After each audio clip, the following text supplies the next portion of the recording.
Alors Sylvie, elle a 44 ans, elle exerce le métier d'aide-soignante depuis 17 ans. Elle rencontre une dégradation de ses conditions de travail et l'évolution de ses missions ont entraîné une perte de sens dans sa pratique professionnelle en déclenchant un état dépressif avec des problèmes cardiaques. Le médecin du travail lui préconise donc une reconversion professionnelle dans les meilleurs délais. Elle bénéficie, au regard de sa situation, d'une pension d'invalidité et d'une reconnaissance en qualité de travailleur handicapé. Et lorsqu'elle nous a contactés, elle était en arrêt de travail.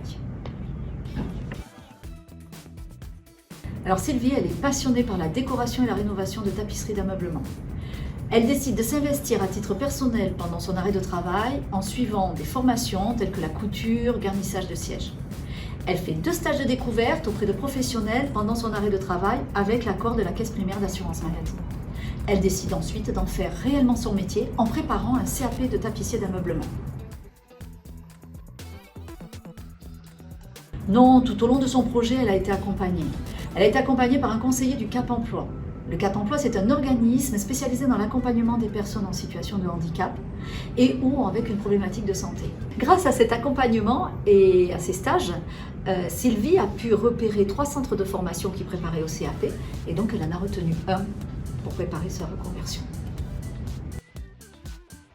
Au regard de la qualité de son projet, Transition Pro Nouvelle-Aquitaine a décidé de financer son dossier de reconversion. Malheureusement, l'organisme de formation perd son agrément administratif, donc la formation ne peut pas avoir lieu et le financement n'est pas maintenu.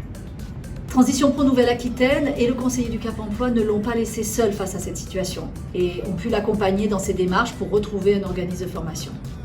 Par ailleurs, compte tenu du contexte qu'elle vit, la Caisse primaire d'assurance maladie a pu la maintenir en arrêt de travail jusqu'au démarrage de la formation avec ce nouvel organisme de formation. Elle a pu ainsi déposer un nouveau dossier. Elle a pu bénéficier tout au long de son parcours d'un suivi personnalisé par nos partenaires et nos services. Et au regard de sa situation et du contexte, le dossier a bénéficié d'un cofinancement par la GEFIP. La GEFIP, c'est l'association d'insertion pour les personnes en situation de handicap qui permet des aides financières ou matérielles sur des actions, quelles qu'elles soient. La commission d'instruction de Transition Pro Nouvelle-Aquitaine a accepté la prise en charge du dossier de Sylvie.